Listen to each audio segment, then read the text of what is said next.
இன்றைக்கு தமிழ்நாட்டு மக்கள் விஜய் என்கின்ற ஒரு கோமாளி நடிகனுக்கு வாக்களித்த தமிழ்நாட்டு மக்களுடைய நிலை என்பது நடக்கக்கூடாதது நடந்து இதுதான் நடந்தது.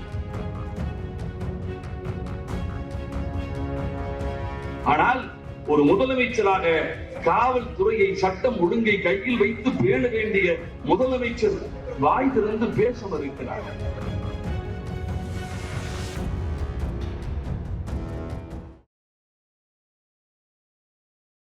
ஆச்சி மசாலா எந்த சமையலும் ருசி தேடும் ரகசியம் 20 ரூபாய். சிடாசிஸ் தமிழர் 4.0 அணிகளாய் திரள்வோம், அமைப்பாய் உயர்வோம். ஜூலை 24-25 ஹில்டன், சென்னை. கழகத்தின் செய்தி தொடர்பு துணைத் தலைவர் அண்ணன் மருது அழகராஜ் அவர்கள் உரையாற்றுவார்கள்.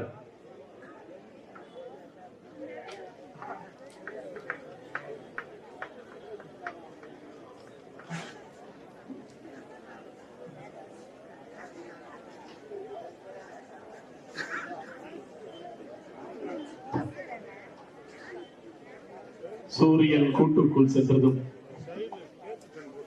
நிலவு வாசலுக்கு வந்துவிடும் இந்த எளிய பொன்பாளை பொழுதில்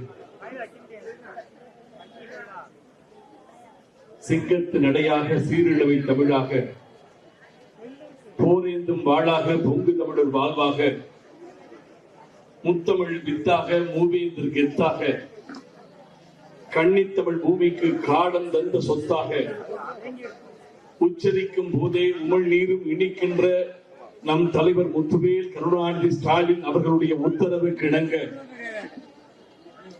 தூத்துக்குடி தெற்கு மாவட்ட கழகத்தினுடைய சார்பில் முத்தமிழறிஞர் டாக்டர் கலைஞர் அவர்களுடைய பிறந்த நாள் விழாவை மிகச் சிறப்பாக நடத்தி கொண்டிருக்கும் மாவட்ட கழகத்தினுடைய செயலாளர் என்று சொன்னால் அந்த முருகனின் ஆசியோடு திருச்செந்தூரில் 7ஆம் முறை படையெடுத்துக் கொண்டிருக்கக்கூடிய அருமையண்ணன் மாவட்ட கழகத்தினுடைய செயலாளர் முன்னாள் அமைச்சர் திரு அனிதா ஆர் ராதாகிருஷ்ணன் அவர்களே, இந்த மேதகு பொதுக்கூட்டத்தில் வருகை தந்தவர்களுக்கெல்லாம் வாஞ்சையோடு வரவேற்று அமர்ந்திருக்கும் அன்பிற்குரிய சகோதரர் கழகத்தினுடைய ஒன்றிய செயலாளர் திரு சதீஷ்குமார் அவர்களே, முன்னிலை பொறுப்பேற்று இங்கே அமர்ந்திருக்கும் மத்திய ஒன்றிய செயலாளர் திரு நவீன்குமார் அவர்களே, மாவட்ட இளைஞரணி அமைப்பாளர் திரு ராமஜெயம் அவர்களே, மாவட்ட விளையாட்டு மேம்பாட்டு அணியினுடைய அமைப்பாளர் திரு ஜனகர் அவர்களே, திரு சிற்பி ஸ்ரீதர் அவர்களே, திரு கிங்ஸ்டன் அவர்களே, கமாலுதீன் அவர்களே, திரு பாதாளமுத்து அவர்களே, மாவட்டத்தினுடைய முன்னாள் துணை செயலாளர் திரு சோபியா அவர்களே, மகேஸ்வரி முருகப்பெருமாள் அவர்களே, வரவேற்புரை அமைத்திய திரு முருகானந்தம் அவர்களே, எனக்கு முன்னால் அரசியலை அறிந்து பேசுவதற்கு மாறாக அனுபவத்தால் பேசி அமர்ந்திருக்கக்கூடிய அன்பு சகோதரி அஜிதா அக்னன் அவர்களே, முதலிரவு முடிந்ததற்கு பிறகு முகூர்த்தம் எதற்கு என்று கேட்பார்கள். அதுபோல சங்க தமிழால் தமிழ் திராவிட இயக்கத்தினுடைய சரித்திரத்தை இந்த வேளையிலே அரங்கேற்றி அமர்ந்திருக்கும் என் அன்பு சகோதரர் கழகத்தினுடைய பேச்சாளர் திரு சரத் பாலா அவர்களே, எனக்கு பின்னால் நீங்கள் அவரோடு எதிர்பார்த்துக் கொண்டிருக்கக்கூடிய நிறைவுரை ஆற்ற காத்திருக்கும் மாவட்ட கழகத்தினுடைய செயலாளர்களே, உங்கள் அனைவருக்கும் எனது பணிவான வணக்கத்தை தெரிவித்துக் கொள்கிறேன். குவளையில் பூத்த நறுமுகை, குவளையில் பூத்த நறுமுகை, கூலிங் கிளாஸ் அணிந்த குறுந்தொகை, கோடி ஆண்டுகள் கடந்தாலும் இணை சொல்லவே முடியாத பெருந்தகை, நாவிலும் பேனாவிலும் நர்த்தனம் ஆடிய நற்றமிழ் பூகோளத்து பொக்கிஷம் முத்தமிழறிஞர் கலைஞர் அவர்களுடைய 103வது பிறந்த நாளிலே உங்களை எல்லாம் இங்கே சந்திக்கக்கூடிய வாய்ப்பை தந்தமைக்காக மாவட்ட கழகத்தினுடைய அனைத்து நிர்வாகிகளுக்கும் எனது அன்பான வணக்கத்தை தெரிவித்துக் கொள்கிறேன். அன்பு சகோதரிகளே, ஓட்டு என்பது சிந்தித்து போடுவது. ஆனால் தமிழ்நாட்டு மக்கள் இந்த முறை போட்டு விட்டு சிந்திக்கிறார்கள். ஓட்டு போடுவது போடுவதற்கு முன்பு சிந்திக்க வேண்டும். ஆனால் இந்த முறை தமிழ்நாட்டு மக்கள் ஓட்டு போட்டு விட்டு சிந்திக்கிறார்கள். ஆனால் இதற்கு மாறாக திருச்செந்தூர் மட்டும்தான் தீர்ப்பை மிகச் சரியாக எழுதியிருக்கிறார்கள். ஒரு முறை அறுமுறை இல்ல, 7 முறையும் சரியாக எழுதியிருக்கிறார்கள். திருச்செந்தூருக்கு ஒருவர் வந்து வேல் வாங்கி போனார். திருச்செந்தூருக்கு ஒருவர் வந்து வேல் வாங்கி போனார். ஆனால் திருச்செந்தூர் முருகன் என்னவோ வெற்றியை அனிதா ராதாகிருஷ்ணன் அவர்களிடம் மட்டும்தான் கொடுத்திருக்கிறார். திருச்செந்தூர் முருகனுக்கு தெளிவாக தெரிகிறது ஆட்சியை, அதிகாரத்தை யாரிடம் கொடுக்க வேண்டும் என்று. 30 நாள் கழிச்சு கட்டி கொடுத்த பிள்ளைகிட்ட இருந்து ஒரு போன் வந்துச்சு. ஆத்தாப்பனுக்கு ஒரு போன் வருது. 30 நாள் கழிச்சு மகிட்ட இருந்து ஒரு போன் வருது. தாய் போனை எடுத்தார். மகள் பேசினார். ஆத்தா, அப்பாவை கூட்டிக்க, அண்ணன் தம்பியை கூட்டிக்க, பங்காளியை கூட்டிக்க, டாடா ஏசுல நம்ம சொந்தக்காரனை பூரா ஏத்துக்கிட்டு உடனே ஊர் வந்து சேரு, என்னை பார்க்கறதுக்கு வாங்குன்னு சொல்லிட்டு போனை கட் பண்ணிடுச்சு. கட்டி கொடுத்த பொம்பளை பிள்ளைகிட்ட இருந்து முதல் தொலைபேசி அழைப்பு சொந்தக்காரனை பூரா கூட்டிக்கிட்டு வான்னு சொல்லிட்டு கட் பண்ணிருச்சேன்னு சொன்ன உடனே பதறி போன தாயும் தகப்பனும் அண்ணன் தம்பி சொந்தக்காரன் 50 பேரையும் வண்டியில ஏத்தி கட்டி கொடுத்த பிள்ளை வீட்டுக்கு வந்து இறங்கினாங்க. இறங்கிய உடனே வீட்டுக்குள்ள போன உடனே பதறி கொண்டு போனார்கள். அந்த பெண் கண்ணீர் கலங்க அமர்ந்திருந்தார். தாய் கேட்டால் என்னத்த ஆச்சு, ஏப்பா ஒரு மாதிரியா இருக்கேன்னு கேட்டாங்க. அந்த பெண் சொன்னால், உங்க மாப்பிள்ளை கிட்ட கேளுங்க, அவர் ஒரு மாதிரியா உட்கார்ந்து இருக்காரு, என்னன்னு விசாரிங்கன்னு சொன்னாச்சு. உடனே இந்த மாமியார் என்ன செய்தால், மருகனிடம் போய் மருமகன்கிட்ட ஏப்பா என்னப்பா பிரச்சனை அப்படின்னு கேட்டு, உடனே இந்த மாப்பிள்ளை சொன்னா, அத்தை நடக்க கூடாது நடந்து போச்சுன்னா. அதான் என்ன தம்பி நடந்து போச்சு அப்படின்னு அவன் திருப்பி சொன்னா, நடக்க கூடாது நடந்து போச்சு. ஒன்னும் புரியல. திருப்பி திருப்பி நடக்க கூடாது நடந்து போச்சுன்னே சொல்றானே அப்படின்னு சொல்லிட்டு தன் கணவனை கூப்பிட்டு, நீங்களாவது உங்க மாப்பிள்ளைகிட்ட கேளுங்கன்னு சொன்ன உடனே மாமனார் பக்கத்துல போய் உட்கார்ந்து மாப்பிள்ளையின் தோலை தொட்டு கொடுத்து, மாப்பிள்ளை என்ன நடந்தது, ஒரு மாதிரியா இருக்கே, பொம்பளை பிள்ளை வேற பதறிக்கிட்டு போன் பண்ணுச்சு, நாங்கள் எல்லாம் புரட்டு வந்திருக்கோம், என்ன நடந்தது என்று கேட்டார். உடனே மாப்பிள்ளை சொன்னா, நடக்க கூடாது நடந்து போச்சுன்னா. மாப்பிள்ளைக்கு மாமனாருக்கு ஒண்ணும் புரியல. என்னடா கிறுக்கு பேருக்கு கட்டி கொடுத்து விட்டோம்னா, ஒரே வார்த்தையை திருப்பி திருப்பி சொல்றானே. மறுபடி கேட்டாரு, என்னையா நடந்துச்சு? இல்ல மாமா, நடக்க கூடாது நடந்து போச்சு. சரி, யாரு கேட்டாலும் இதை சொல்றானேன்னு சொல்லி கொழுந்தியால விட்டு கேட்க விடுவோம். அந்த பெண்ணினுடைய தங்கையை கூப்பிட்டு, நீனாவது உங்க அத்தாண்ட கேளு, என்னன்னு தெரியல, கிறுக்கு பிடிச்ச மாதிரி பிரம்ம பிடிச்ச மாதிரி பேசுறான் மனுஷன்னு சொன்ன உடனே இந்த கொழுந்தியா பக்கத்துல போய் நின்று இந்த மச்சான்ட்ட கேட்டா, மச்சான் என்ன ஒரு மாதிரியா இருக்கிய, என்ன பிரச்சனைன்னு கேட்ட உடனே அவன் சொன்னான், இல்லப்பா நடக்க கூடாது நடந்து போச்சு. என்னன்னு புரியவே இல்லை. திருப்பி திருப்பி நடக்க கூடாது நடந்து போச்சு, நடக்க கூடாது நடந்து போச்சு என்று ஒற்றை வார்த்தைகளையே நின்று கொண்டிருந்தவுடன் எல்லோருக்கும் பயம் வந்துருச்சு. இது சரிப்பட்டு வராது அப்படின்னு சொல்லி மாப்பிள்ளையை தூக்கி கார்ல உட்கார வச்சு பக்கத்தில் இருக்கக்கூடிய ஊருக்கு போய் டாக்டர்கிட்ட கொண்டு போய் இறக்கினாங்க. டாக்டர், இவர் என்னன்னு தெரியல, ஆபீஸுக்கு வேலைக்கு போயிட்டு வந்த மனுஷன் சாயந்தரத்துல இருந்து நடக்க கூடாது நடந்து போச்சு, நடக்க கூடாது நடந்து போச்சு என்று ஒரே வாசகத்தை பேசிக் கொண்டிருக்கிறார், நீங்கள் கொஞ்சம் விசாரிங்கள் என்று சொன்னவுடன் டாக்டர், நீங்கள் எல்லாம் கொஞ்சம் வெளியே இருங்கள் என்று அனைவரையும் வெளியே உட்கார வைத்து விட்டு அந்த ஆள்கிட்ட கேட்டார், தம்பி என்ன தம்பி நடந்ததுன்னு கேட்டார். டாக்டர், நடக்க கூடாது நடந்து போச்சு டாக்டர். டாக்டர், எனக்கு தெரியுமா, வேற மாதிரி விசாரிக்கணும்னு சொல்லிட்டு டாக்டர் என்ன செய்தார், நர்சுகளை கூப்பிட்டு இவர் அலுவலகத்துக்கு எடுத்து போன பை, இவர் போட்டிருந்த சட்டை, இவர் போட்டிருந்த பேண்ட் அனைத்தையும் சோதனை செய்தார்கள். சோதனை செய்து முடித்து விட்டு வெளியே உட்கார்ந்த சொந்தக்காரங்கள், மனைவி, கொழுந்தியா, மாமியார், மாமனார் 50 பேர் உள்ள வாங்கன்னு டாக்டர் கூப்பிட்டு, ஒரு பிரச்சனையும் இல்ல, உங்க மாப்பிள்ளைக்கு என்ன பிரச்சனைன்னு கண்டுபிடிச்சாச்சுன்னு.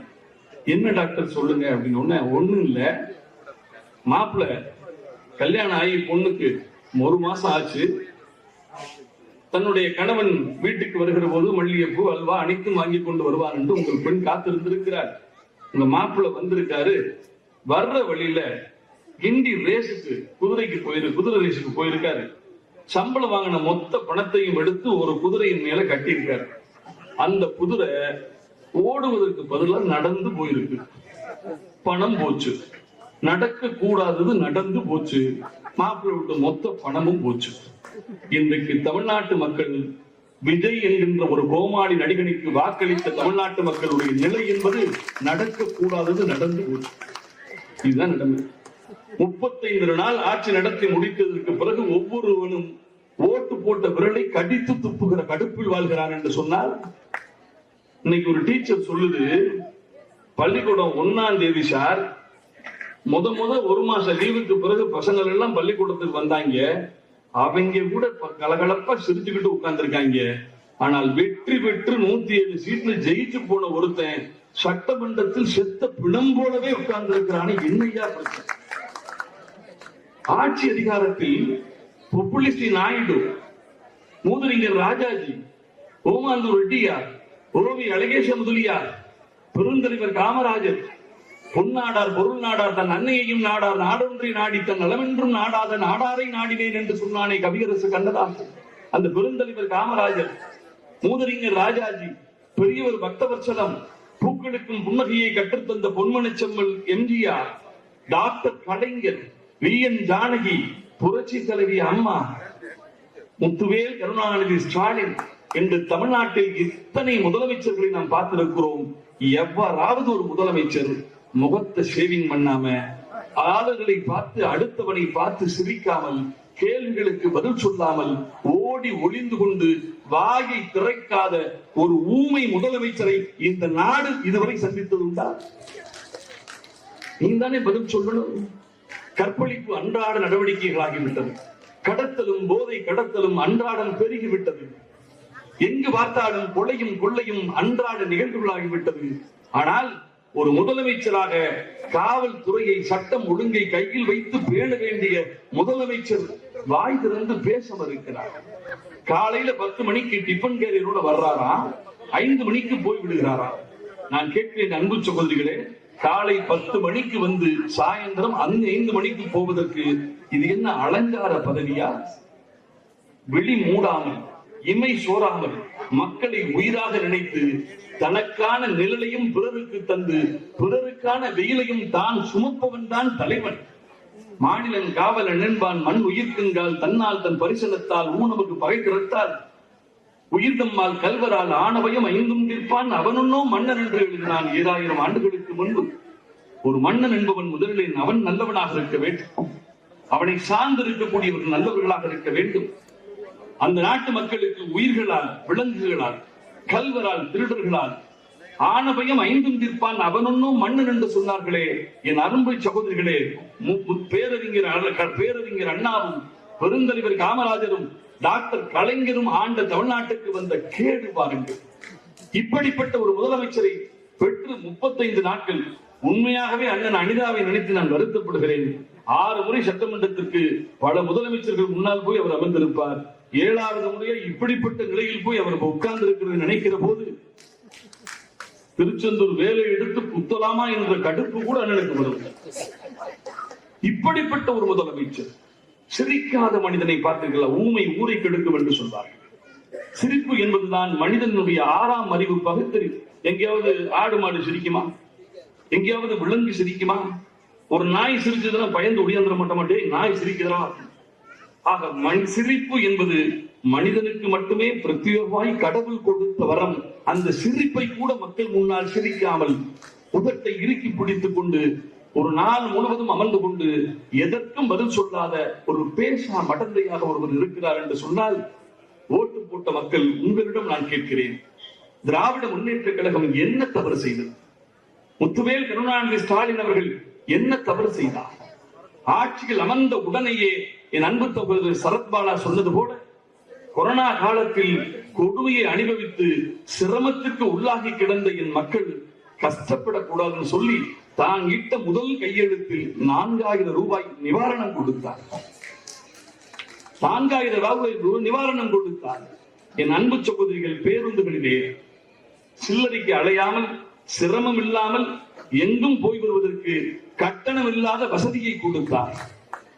அதற்கு பிறகு எடுத்து பாருங்கள், 1000 அள்ளி கொடுத்து தமிழகத்தை இந்தியாவிலேயே தலை சிறந்த மாநிலம் என்கின்ற நிலையில் கொண்டு போய் உயர்த்தி உட்கார வைத்து தொழிலிலே தொழில் வளர்ச்சி, கல்வி, அனைத்து துறைகளிலும், சுகாதாரம் அனைத்திலும் தமிழ்நாடு முதலிடம் என்கின்ற இடத்தை பிடித்து இந்தியாவின் பொருளாதார வளர்ச்சியை விட இரட்டிப்பு வளர்ச்சியை தமிழ்நாட்டுக்கு கொடுத்து தமிழகத்தை உச்சத்தில் நிறுத்திய அந்த தலைவனை என் அன்பு சகோதரர் சொன்னவார், பெருந்தலைவர் காமராஜர் தோற்றார், அண்ணா தோற்றார். ஆனால் என்னை பொறுத்தவரை கொளத்தூரிலே தோற்றது நன்றி தோற்று போனது, நாணயம் தோற்று போனது, மக்களின் நேர்மை தோற்று போனது, ஜனநாயகம் தோற்று போனது, தேர்தல் அமைப்பு தோற்று போனது. அப்படி தோற்றதற்கு பிறகும் ஓட்டு போட்ட மை ஈரம் காய்வதற்குள் அடுத்த 48 மணி நேரத்திற்குள் கொளத்தூருக்கு சென்று எனக்கு வாக்களிக்காமல் என்னை தோற்கடித்த உங்களுக்கும் நன்றி சொல்கிறேன் என்று நன்றி சொன்ன உலகத்தின் ஜனநாயகத்திலே இப்படிப்பட்ட ஒரு விசித்திரத்தை முத்துவேல் கருணாநிதி ஸ்டாலின் தான் செய்தார். எப்படிப்பட்ட மகத்தான மனிதர் பார். என் அன்பு சகோதரிகளே, ஒருத்தன் என்ன பண்ணா, ஏர்போர்ட்ல வேலை செஞ்சான், விமானத்துல வேலை செஞ்சான். அவனுடைய வேலை என்னன்னு கேட்டீங்கன்னா, விமானம் வந்து நின்றவுடன் விமானத்துக்குள்ள போய் கூட்டி பெருக்குவதுதான் அவன் வேலை. கூட்டி பெருக்குவதுதான் அவன் வேலை. விமானத்தை சுத்தப்படுத்தணும். பல வருடங்களாக இந்த வேலையை செய்து கொண்டிருந்தவனுக்கு ஒரு ஆசை வந்தது. ஒரே ஒரு நாள் இந்த விமானத்தை நம்ம ஓட்டி பார்த்துக்கணும்னு ஆசைப்பட்டான். ஒரு நாளாவது இந்த விமானத்தை நாம ஓட்டணும் அப்படின்னு ஆசைப்பட்டான். ஒரு நாள் விமானம் வந்து நின்றது. இவன் மெதுவா எல்லாத்தையும் கூட்டி பெருக்குவது போல எல்லோரும் இறங்கி போய் விட்டார்கள். கூட்டி பெருக்குவது போல கூட்டிக் கொண்டே போய் அந்த விமானியினுடைய இருக்கையில் போய் உட்கார்ந்தான். உட்கார்ந்து விட்டு இன்றைக்கு விமானத்தை கிளப்பிடும் சொல்லி கையிலே ஒரு புத்தகம் வைத்திருந்தார். 30 நாளில் விமானம் ஓட்டுவது எப்படி அப்படின்னு ஒரு புத்தகம். இந்த 30 நாள் எப்படி ஹிந்தி படிக்கின்ற மாதிரி 30 நாளில் விமானம் ஓட்டுவது எப்படி என்று ஒரு புத்தகம் இருந்தது. எடுத்தான். பச்சை பட்டனை அழுத்து என்று இருந்தது. பச்சை பட்டனை அழுத்தினான். விமானத்தின் என்ஜின் ஸ்டார்ட் ஆயிடுச்சு. கீழே இருக்கக்கூடிய லிவரை இழு என்று இருந்தது. லிவரை இழுத்தார். விமானம் நகரத் தொடங்கியது. அப்படியே ரன்வேல போச்சு. ஒரே ஆசை, 25 வருஷமா கூட்டி பெருக்கணும், இன்னைக்கு நம்ம ஒரு விமானத்தை ஓட்டி பார்க்க போகிறோம் என்று சந்தோஷம். அடுத்து மேலே இருக்கக்கூடிய அந்த இதை லிவரை இழு என்று இருந்தது. இழுத்தான். விமானம் மேலே தூக்கியது. விமானம் பறக்க ஆரம்பித்தது. அவனுக்கு கொள்ளாத சந்தோஷம். லட்சியம் நிறைவேறிவிட்டது. 25 வருடங்கள் கூட்டி பெருக்கின நான் இன்றைக்கு விமானத்தை ஓட்டி பார்க்கிறேன் என்கிற சந்தோஷத்தோடு விமானம் சுத்துது. அரை மணி நேரம் சுத்திட்டான். போதும், கனவு நிறைவேறியது, லட்சியம் கைகூடி விட்டது, போதும் என்று சொல்லிட்டு விமானத்தை கீழே இறக்கலாம் என்று முடிவு செய்துவிட்டு புத்தகத்தின் பக்கத்தை திருப்பினான். விமானத்தை எப்படி இறக்குவது என்பதற்கு பாகம் 2 வாங்கி படி என்று இருந்தது. அண்ணன் சுத்திக்கிட்டு இருக்காரு. இந்த விமான ஓட்டியின் நிலைதான் இன்றை விஜய் என்கின்ற ஒரு கோமாளியின் கையிலே தமிழ்நாடு ஸ்டார்ட் பண்ணிட்டான். அவனுக்கும் தெரியலங்க, இப்படி எல்லாம் ஓட்டு போட்டு நம்ம ஜெயிப்போம்னு அவனுக்கு தெரியாது. வெற்றி பெற முடியாது என்று தெரிந்து கொண்டுதான் அவன் வாக்குறுதி கொடுத்தான். எங்க ஒரு பவுன் மோதிரம் 1.25 லட்சம் விற்கும் போது எப்படிங்க ஒரு பவுன் கொடுக்க முடியும்? தமிழ்நாடு அரசாங்கத்தை மொத்தமாக வித்தால் கூட கொடுக்க முடியாது. ஒரு பவுன் தாய் மாமன் சீர் தருவேன், 1 கிராம் தங்கம் தருவேன், பட்டு புடவை தருவேன், வேலை இல்லாமல் இருப்பவர்கள் தொடர்ந்து வேலைக்கே போகாத வண்ணம் மாசம் 4000 கொடுப்பேன், 25 லட்சம் இன்சூரன்ஸுக்கு பணம் கொடுப்பேன், இப்படி எல்லாம் அள்ளி 6 சிலிண்டர் கொடுப்பேன். சிலிண்டர் விலை இன்னைக்கு என்னாச்சு? ஈரானோட போர் நடத்தி ஈரானையே கைப்பற்றினாலும் 6 சிலிண்டர் கொடுக்க முடியாது. ஆக எதையுமே நிறைவேற்ற முடியாது என்று தெரிந்து கொண்டு சொல்லி விடுவோம் நம்ம ஜெயிக்கவா போறோம்னு நினைச்சா, நமது கூறுகட்ட மக்கள் யாரிடம் எதை ஒப்படைக்க கூடாதோ அப்படிப்பட்ட ஒரு கோமாளியிடம் கொண்டு போய் ஒப்படைக்க கூடாது இந்த நாட்டை கொண்டு போய் நீங்கள் ஒப்படைத்த காரணத்தால் இன்றைக்கு அவன் பேசாமல் இருக்கிறான். தமிழ்நாட்டு மக்கள் பேச முடியாமல் இருக்கிறார்கள். அவன் என்னை பொறுத்தவரை சிந்தித்து ஓட்டு போட வேண்டிய நாம் ஓட்டு போட்டு விட்டு சிந்திக்கிறோம். ஆனாலும் இந்த திருச்செந்தூர் மக்களை நான் கையெடுத்து வணங்குகிறேன். நீங்கள் பிரிவிட, நீங்கள் பகுத்தறிவோடு வாக்களித்திருப்பீர்கள். உங்களை திருச்செந்தூர் முருகனும் ஆசீர்வதிப்பான். தொல்லை என்று உன்பாதம் தொழுவோரின் இன்னல்களை இல்லை என்று சொல்ல வைக்கும் அந்த வல்லமை படைத்த முருகன் வேலை அவரிடம் கொடுத்தால் வெற்றியை அனிதா ராதாகிருஷ்ணனிடம் கொடுத்தார். என் அன்பு சகோதரிகளே, இன்றைக்கு தமிழ்நாட்டினுடைய நிலை ஆறுதலாக அனிதா அண்ணன் சொன்னா நடக்கும், நான் நம்புறேன். 4 மாதங்கள் பொறுத்துக் கொள்ளுங்கள் என்று சொன்னார். 35 நாயில கடக்கிறதுக்கே ஓட்டு போட்டுள்ள பாதி பேர் கிறுக்கா போயிட்டான். ஒரு பொம்பளை சொல்லிக்கிட்டே போகுது, 1 பவுன் தர்றேன்னு சொன்னாரு, ஓட்டு போட்டோம், உள்ள பிறந்துருச்சு, ஒரு பவுன் போடுவோம்னு நம்பிக்கையோடு இருந்தேன். ஒரு பவுனுக்கு எங்கே போறது? ஓட்டு போட்டால் கிடைக்கும் என்று நம்பினோம். ஆனால் எங்கள் நிலை இன்றைக்கு கவரிங் வாங்குவதற்கு கூட கஷ்டப்படுகிற நிலையில் கொண்டு வந்து நிறுத்திவிட்டால் ஒரு கோமாளி என்று சபிக்கிற நிலை உருவாகி. நினைத்து பாருங்கள் அன்பு சகோதரர்களே, எப்படிப்பட்ட தமிழகம்! இன்றைக்கு தமிழகத்தினுடைய நிதி ஆதாரம் அப்படியே பாருங்க. தமிழ்நாட்டிலே இன்றைக்கு முத்துவேல் கருணாநிதி ஸ்டாலின் என்கின்ற ஒரு முதலமைச்சர் இரவும் பகலும் இமை சோராது உழைத்து தமிழகத்தை அடுத்த நிலைக்கு, இந்தியாவிலேயே தலை சிறந்த மாநிலம் தமிழ்நாடு என்று நம்மை பிடிக்காத மாமியாராக இருக்கக்கூடிய நிர்மலா சீதாராமன் கூட அவருடைய கட்டுப்பாட்டில் இருக்கக்கூடிய நிதி ஆயோக் புள்ளி விவரத்தில் சொன்னது இந்தியாவிலேயே தலை சிறந்த மாநிலம் தமிழ்நாடு தான். மருத்துவத்துறையில் முதலிடம், தொழில்துறையில் முதலிடம், மகளிர் மேம்பாட்டில் முதலிடம், வேலை வாய்ப்பில் முதலிடம், கல்வியில் முதலிடம், அத்தனையிலும் முதலிடம் பிடித்து இந்தியாவினுடைய பொருளாதார வளர்ச்சி 6.3%, தமிழகத்தினுடைய பொருளாதார வளர்ச்சி 11.19% என்று இரட்டிப்பு வளர்ச்சியை இந்த மண்ணுக்கு கொடுத்தவர் மாபெரும் தலைவனை, அந்த மாசற்ற தலைவனுக்கு தமிழகம் தண்டனை கொடுக்கலாமா? ஆக தவறான தீர்ப்பை தமிழகம் எழுதி இருக்கிறது. ஆனாலும் சரியான தீர்ப்பை திருச்செந்தூர் எழுதி இருக்கிறது. ஆனாலும் என் அன்பு சகோதரர் சொன்னது போல 4 மாசம் ஒருத்தன் மெஷின்ல கையை விட்டுட்டான். காயத்தோடு தூக்கி கொண்டு வந்து டாக்டர் கொண்டு வந்து ஆஸ்பத்திரியில சேர்த்தாங்க. டாக்டர் கேட்டாரு, என்னப்பா கையெல்லாம் பாலமாய் பிளந்து இருக்கிறது, ரத்தம் எப்படி என்று கேட்டார்.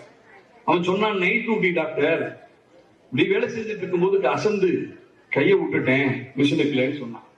உடனே டாக்டர் கேட்டார், நல்ல வேலை, நல்ல வேலை, பீச்சாங்கை தான் மாட்டிருக்கு, சோத்தாங்கை மாட்டிருந்தா உன் வாழ்க்கையே போயிருக்குப்பான்னு சொன்ன உடனே, உண்மைதான் டாக்டர், முதல்ல சோத்தாங்கை தான் மாட்டுச்சு, நான் தான் புத்திசாலித்தனமா அதை எடுத்துக்கிட்டு இதை விட்டேன்னா. இன்னைக்கு தமிழ்நாட்டு மக்களுடைய நிலை எதுதான்? சோத்தாங்கையை பீச்சாங்கையை எடுத்துக்கிட்டு சோத்தாங்கையை விட்ட மாதிரி விட்டாச்சு. இன்றைக்கு வாக்களித்த மக்கள் வதங்கி போய் நிற்கிறார்கள், வேதனைகள் தவிக்கிறார்கள். இந்த நிலை மாற வேண்டும் என்று சொன்னால் ஒன்றே ஒன்றுதான், தீர்ப்பை மாற்றி எழுத வேண்டிய நிலை. என் அன்பு சகோதரர் சொன்னது போல 91 அனைத்திந்திய அண்ணா திராவிட முன்னேற்ற கழகம் 231 தொகுதிகளிலே வெற்றி பெற்றது. 2 தொகுதிகள் தான் எஞ்சி இருந்தது, துறைமுகமும் எழும்பூர். ஆனால் அடுத்து நடந்த சில மாதத்திலேயே மக்கள் தீர்ப்பை திருப்பி எழுதினார்கள். அதுபோல தீர்ப்பை திருப்பி எழுதுவதற்கும் தம்பி விஜயே நமக்கு வாய்ப்பை கொடுக்கிறார். 4-5 பேரை கூட்டிட்டு போய் ராஜினாமா செய்ய வைத்து இடைத்தேர்தலுக்கு நாள் குறிப்பதற்கு ஆயத்தமாய் கொண்டிருக்கிறார்கள். அந்த இடைத்தேர்தலிலே என் அன்பு சகோதரர்களே, எங்கு பார்த்தாலும் மின்வெட்டு. சூரியன் மறைந்தால் இருட்டுத்தான் வரும், சூரியனை மறைத்தால் விடியல் வராது, இருட்டுத்தான் பரவும். இன்றைக்கு தமிழ்நாட்டிலே சூரியனை தள்ளி வைத்த காரணத்தால் இருள் சூழ தொடங்கி இருக்கிறது. எங்கு பார்த்தாலும் மின்வெட்டு. இந்த மின்வெட்டிலிருந்து மீண்டும் தமிழகம் பொழிவு பெற வேண்டும் என்று சொன்னால் மீண்டும் உதய சூரியன் உதிக்க வேண்டும். இடையே நடைபெற இருக்கக்கூடிய இடைத்தேர்தல்கள் அத்தனை இடைத்தேர்தல்களிலும் தீர்ப்புகள் திருச்செந்தூரின் தீர்ப்பாக அமைய வேண்டும். என் அன்பு சகோதரர்களே, நிறைய பேசணும்னு ஆசை. ஆனாலும் மாவட்ட கழகத்தினுடைய செயலாளர் அடுத்து பேசணும். பரிசு, மக்கள் நல திட்டங்கள், கலைஞரின் பிறந்த நாள் என்று சொன்னால் கவலை தீர்க்கக்கூடிய உங்கள் கைகளிலே பரிசுகளை கொடுக்க வேண்டும் என்று மாவட்ட கழகம் காத்திருக்கிறது. என் அன்பு சகோதரர்களே, திருச்செந்தூர் மக்களுக்கு நான் நன்றி சொல்வேன். பிற தொகுதிகளுக்கு சென்றால் அந்த மக்களை நான் சபிப்பேன், கோபப்படுவேன். ஆனால் இந்த பகுதி மக்கள் உங்கள் விரல்களை முத்தமிட்டு சொல்கிறேன், உதயசூரியனுக்கு வாக்களித்து தீர்ப்பை தெளிவாக எழுதிய திருச்செந்தூர் மக்களுக்கு என் நெஞ்சார்ந்த நன்றிகளை தெரிவித்து வாய்ப்புக்கு நன்றி கூறி விடைபெறுகிறேன். நன்றி, வணக்கம். ஆச்சி மசாலா, எந்த சமையலும் ருசி தேடும் ரகசியம். 20 ரூபாய். சிட்டாசிஸ் தமிழர் 4.0 அணிகளாய் திரள்வோம், அமைப்பாய் உயர்வோம். ஜூலை 24-25 ஹில்டன், சென்னை.